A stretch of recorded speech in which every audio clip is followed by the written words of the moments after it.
Hey loves, it's Britt, and in this video I want to talk about what it means to have your Venus square to someone's Pluto in Synastry in the relationship chart, or your Pluto square to their Venus. What's going on here? I love Venus Pluto Synastry. I just did a video on Venus opposite to Pluto, my last soulmate love relationship. We had that.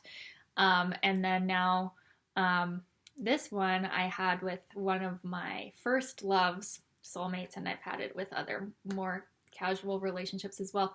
So, Venus square to Pluto is a more subtle, like, undercurrent of tension. Than the opposition or the conjunction or the trine. The square is just kind of like this generalized feeling of tension in the partnership, and it can be like a sexual tension, and quite often in the beginning, I've found this as it's a powerful sexual attraction right off the bat, and similar to the opposition, where like you can see them, I saw you across a crowded room and I fell in love at first sight.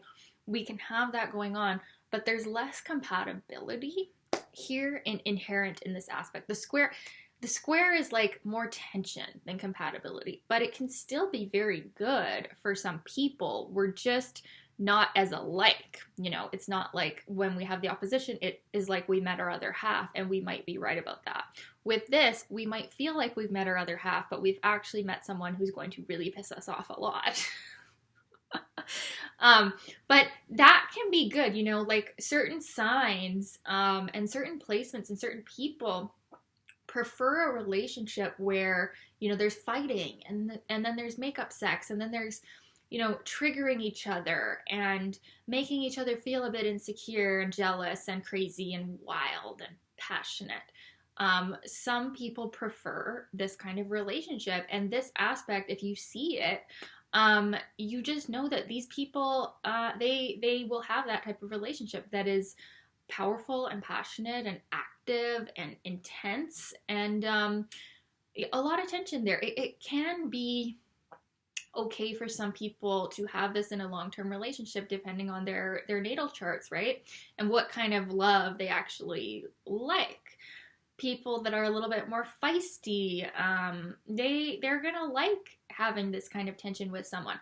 Although, what certain people that are not spiritually aware or connected or emotionally secure or emotionally intelligent, or like with any level of awareness of anything, more than the 3D realm, people could be triggered by the constant psychological transformative undercurrent of this. So what I mean by that is that, like, this is not a casual relationship. This is not a lighthearted relationship. This is a relationship that is constantly challenging you to integrate other aspects of you, and psychologically go deep within, and the Pluto person can feel very triggered and insecure, or even a bit of animosity towards the Venus person at times, because they can get really forced to deal with their Pluto issues. So whatever the house and the sign of Pluto, they're being forced to look at that, and they're being forced to see what's there. But because it's the square, it's not in a way that feels comfortable all the time. It's going to feel uncomfortable. It might feel scary, and the Venus person is going to feel the Pluto person's intensity,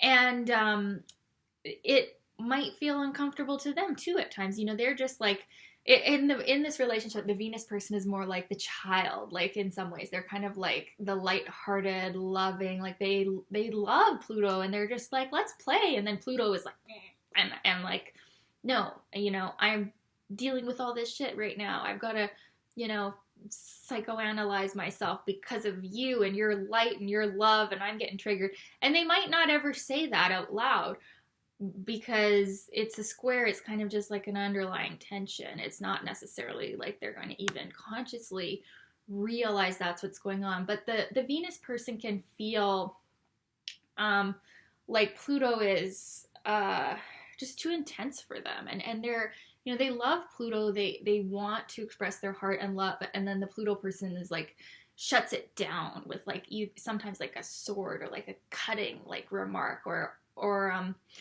I have seen this in relationships that have become abusive. And usually it's going to be the Pluto person who is abusive to the Venus person. And the Pluto person can sometimes have a control over the Venus person that is hard to explain. And from the outside looking in, other people can look at it like and see like, wow, like the Pluto person really has a power over the Venus person and it's unhealthy. And other people can be like, wow, this is a toxic relationship.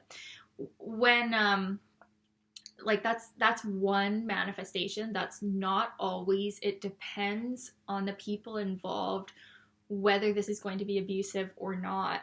But it can be, because the square creates this level of just tension all the time that sometimes flares up, and sometimes the Pluto person does want to control the Venus person because the Venus person makes them feel very insecure in a way and very triggered, right?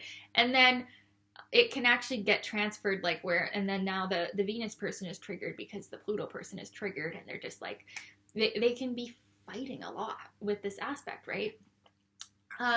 Now, it's not all negative, though. It is, you know, I like this aspect. I like Venus-Pluto. I would rather see Venus-Pluto in a synastry than not, because it is like the love of a lifetime. When you have Venus-Pluto, because Venus represents our heart, our love, what we find pleasurable, and Pluto represents these powerful psychological undercurrents and transformation and compulsions, and it can be like this very transformative plutonic relationship when we have these aspects, right? So when I see Venus and Pluto, I know this is like a love of a lifetime, and it has a lot of intensity. It has a lot of potential for growth. And the thing with the square is that that growth is kind of like forced to happen because there's so much tension, you're just going to explode. So you have to grow with the square. You have to. So sometimes the square is the aspect in synastry that produces the most soul growth for people because it's so unavoidable. There's so much tension. So this relationship will make you grow. Whether or not it's actually healthy to remain in long term depends on other factors. I am still good friends with an ex-boyfriend, my first love that I talked about, and we had this aspect, and it was my Pluto square to his Venus. And so his Venus at 29 degrees of Leo, so sort of in a wider conjunction with my moon and Mars as well. And then we also had Mars conjunct Mars and other things going on there. So there were other compatible things there too. But yeah, this is the kind of relationship where you will always look back and be like, I really had strong feelings for that person and I really love them. And if you can remain more detached, you can still have a friendship with them, and it will still be a deeply loving relationship and friendship if you have a certain level of involvement over your Pluto.